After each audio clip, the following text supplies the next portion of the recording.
شهر رمضان الذي أنزل فيه القرآن هدى للناس وبينات من الهدى والفرقان. السلام عليكم ورحمة الله وبركاته. الحمد لله رب العالمين، والصلاة والسلام على رسوله الأمين وعلى آله وصحبه أجمعين. أما بعد، فأعوذ بالله من الشيطان الرجيم. بسم الله الرحمن الرحيم. والذين يكنزون الذهب والفضة ولا ينفقونها في سبيل الله فبشرهم بعذاب أليم يوم يحمى عليها في نار جهنم فتكوى بها جباههم وجنوبهم وظهورهم هذا ما كنزتم لأنفسكم فذوقوا ما كنتم تكنزون. رب اشرح لي صدري ويسر لي أمري واحلل عقدة من لساني يفقهوا قولي. محترم بزرگوں، دوستوں، پیارے بچوں اور میری معزز اسلامی ماؤں اور بہنوں، اللہ تعالیٰ کی حمد و ثنا بیان کرنے کے بعد میں نے سورہ توبہ کی ایک آیت آپ لوگوں کے سامنے پڑھی ہے۔ اس آیت میں اللہ تعالیٰ ارشاد فرماتا ہے، والذین یکنزون الذہب والفضہ، جو لوگ سونا اور چاندی جمع کر کے رکھتے ہیں، اللہ کے راستے میں خرچ نہیں کرتے ہیں، فبشرہم بعذاب علیم، اے نبی ایسے لوگوں کو دردناک عذاب کی خوشخبری سنا دیجئے۔ فبشرہم بعذاب علیم یوم یحمى علیہا فی نار جہنم، اس دن اس سونا چاندی کو آگ میں گرم کیا جائے گا، تپایا جائے گا، فتکوی بہا جباہہم وجنوبہم وظہورہم، پھر اس کے بعد اس کے ذریعے سے ان کے پیشانیوں کو، ان کے بازوؤں کو اور ان کی پیٹھوں کو داغا جائے گا، اور ان سے کہا جائے گا یہی تم نے جمع کیا تھا، ھذا ما کنزتم لانفسکم فذوقوا ما کنتم تکنزون، جو تم جمع کر کے رکھے تھے اب اس کا مزہ چکھو۔ محترم حضرات اور خواتین اسلام، جیسے ہی رمضان کا یہ مہینہ شروع ہوتا ہے تو ہمارے ذہنوں میں کچھ سوالات پیدا ہوتے ہیں۔ سب سے زیادہ سوالات رمضان کے مہینے میں لوگ ہم سے زکوٰۃ کے بارے میں کرتے ہیں۔ ابھی قریب میں ہی رمضان شروع ہو کر ایک دن بھی نہیں گزرا تھا، 2-3 فون اور 2-3 احباب سوالات کرنے لگے کہ زکوٰۃ کب فرض ہوتی ہے، زکوٰۃ کی تفصیل کیا ہے۔ تو اس لیے میں نے مناسب سمجھا کہ آج کے درس میں زکوٰۃ کے متعلق کچھ بنیادی باتیں آپ لوگوں کو بتا دو تاکہ زکوٰۃ دینے میں آسانی ہو۔ ابھی میں نے جو آیت تلاوت کی ہے، اس آیت میں اللہ تعالیٰ فرماتا ہے کہ جو لوگ بھی سونا اور چاندی جمع کر کے رکھتے ہیں اور اللہ کے راستے میں خرچ نہیں کرتے ہیں، یعنی زکوٰۃ نہیں دیتے ہیں، ایسے سونا چاندی کو قیامت کے دن گرم کیا جائے گا، آگ میں ڈال کر اس کو تپایا جائے گا، اور پھر اس کے بعد اس کے پیشانی کو بھی داغا جائے گا، پیشانیوں کو اور بازوؤں کو، پیٹھ سب کو داغا جائے گا۔ پیشانی کو کیوں داغا جائے گا؟ اس کی وجہ کیا ہے؟ کیونکہ جب غریب اور مسکین آدمی جب زکوٰۃ کا پیسہ لینے کے لیے حاضر ہوتا تھا تو وہ شخص اپنا چہرہ موڑ لیتا تھا، اپنا چہرہ پھیر لیتا تھا تکبر اور غرور کی وجہ سے، تو اس کی وجہ سے اس کے پیشانی کو قیامت کے دن آگ سے داغا جائے گا۔ سبحان اللہ۔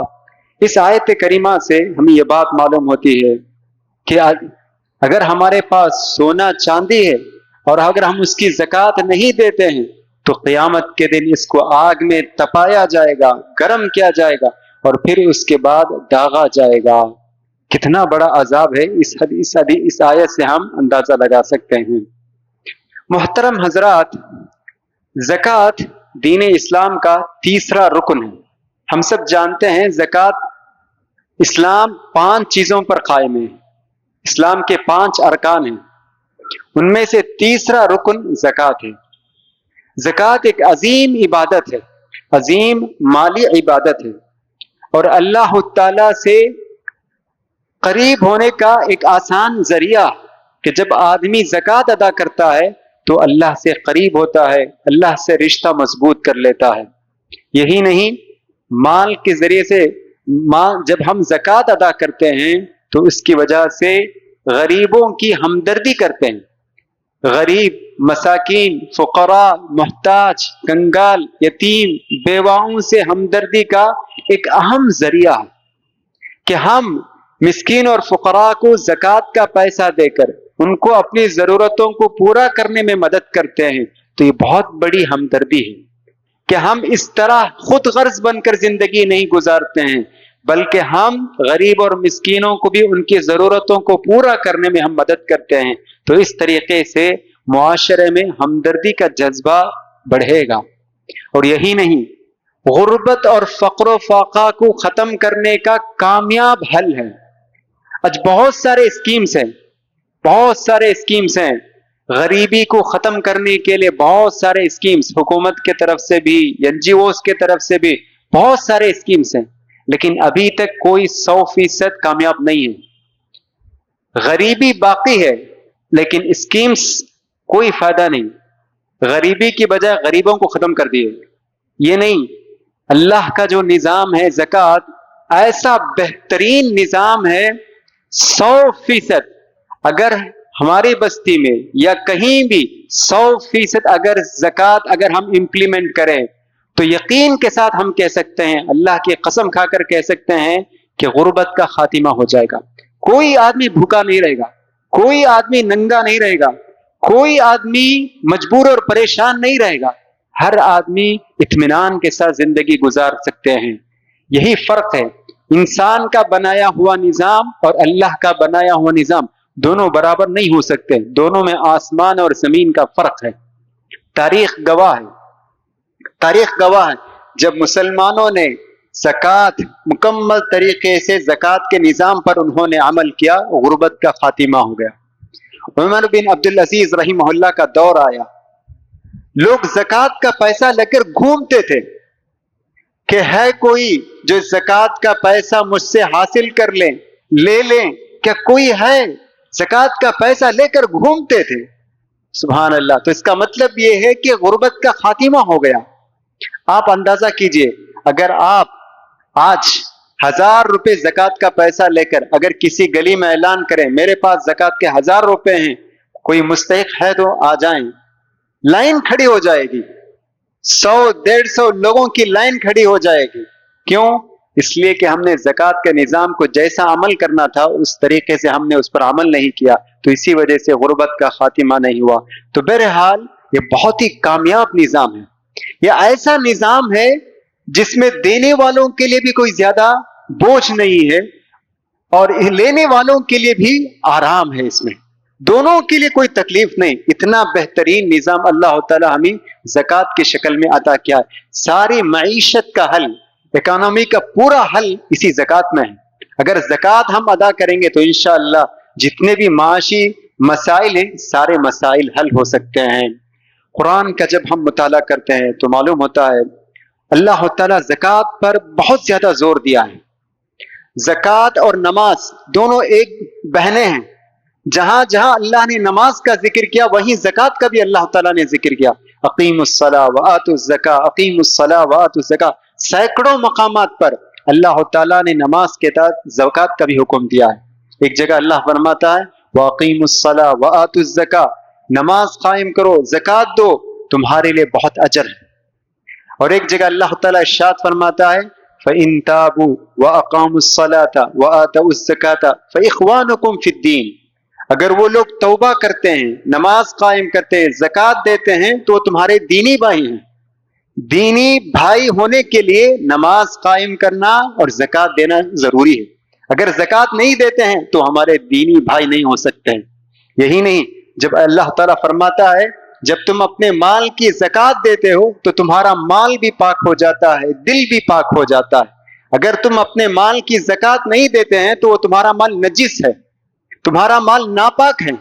اللہ تعالیٰ فرماتا ہے خذ من اموالہم صدقۃ تطہرہم وتزکیہم بہا، اے نبی آپ لوگوں سے زکوٰۃ کا مال لیجئے جو ان کے مال کو پاک کر دے گی، ان کے مالوں کو پاک کر دے گی. تو مطلب یہ ہے کہ اگر 100 روپے میں 2.5 روپے آپ کے مال کے ساتھ ملا ہوا ہے اور آپ نہیں دے رہے ہیں تو آپ کا مال نجس ہے.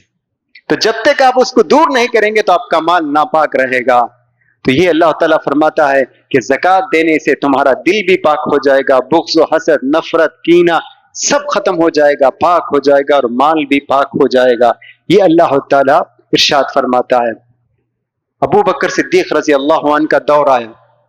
رسول اللہ صلی اللہ علیہ وسلم کے انتقال کے بعد ابو بکر صدیق رضی اللہ عنہ خلیفہ مقرر ہوئے. تو کچھ لوگوں نے زکوٰۃ دینے سے انکار کیا. ابو بکر صدیق رضی اللہ عنہ نے کہا کہ اگر کوئی شخص نماز اور زکوٰۃ میں فرق کرتا ہے تو میں اس سے لڑوں گا. رسول اللہ صلی اللہ علیہ وسلم کے زمانے میں ایک رسی کی اگر وہ زکوٰۃ دیتے تھے، اب نہیں دے رہے ہیں تو میں ان سے لڑوں گا. کیوں کہ اس لیے کہ جیسے نماز اللہ کا حق ہے تو زکوٰۃ یہ بندوں کا حق ہے. تو محترم حضرات اور خواتین اسلام، یہ جو زکوٰۃ ہے غریب اور مسکین کا حق ہے. آپ کے پاس 100 روپے ہے تو صرف 90 پر 7 روپے آپ کے پیسہ ہے، 90 پر 7 روپے 8 آنے آپ کے پیسے ہیں، باقی 2.5 روپے یہ غریبوں کا حق ہے، یہ مسکینوں کا حق ہے. وفی اموالہم حق للسائل والمحروم، کہ اللہ تعالیٰ کہتا ہے مومنوں کے مال میں غریب اور مسکینوں کا بھی حق ہے. یہ جو مال ہے یہ پورا آپ کا مال نہیں، اس مال میں سے 2.5% غریبوں اور مسکینوں کا حق ہے. اللہ تعالیٰ یہ فرماتا ہے. تو محترم حضرات، زکوٰۃ کسے کہتے ہیں؟ دونوں چیزوں میں ہمیں فرق کرنا چاہیے. ایک ہے صدقہ اور خیرات. صدقہ اور خیرات اس میں کوئی پابندی نہیں، آپ جتنا چاہے دے سکتے ہیں، جسے چاہے دے سکتے ہیں. مسلمان کو بھی دے سکتے ہیں، غیر مسلم کو بھی دے سکتے ہیں. اگر کوئی غیر مسلم ہے، فقیر ہے، مسکین ہے، محتاج ہے، اجر و ثواب کی نیت سے آپ دیتے ہیں تو اس پر بھی اجر و ثواب ہے. لیکن زکوٰۃ ایسے نہیں ہے. زکوٰۃ کے کچھ شروط ہیں، کچھ پابندیاں ہیں. آپ ہر آدمی کو نہیں دے سکتے ہیں، وہ چند آدمی ہی کو آپ دے سکتے ہیں، جو میں آگے انشاءاللہ اس کی تفصیل بتاتا ہوں. تو زکوٰۃ کہتے ہیں ایک متعین مال میں سے کچھ حصہ غریب اور مسکین کو دینا، اسی کو ہم زکوٰۃ کہتے ہیں. زکوٰۃ کے لیے 2 بنیادی شرطیں، ہر آدمی پر زکوٰۃ نہیں ہے. 2 بنیادی شرطیں، جس آدمی میں یہ 2 بنیادی شرطیں پوری ہوتی ہیں تو اس پر زکوٰۃ واجب ہے. اگر یہ 2 شرطیں اگر نہیں ہیں تو پھر زکوٰۃ واجب نہیں ہوتی ہے.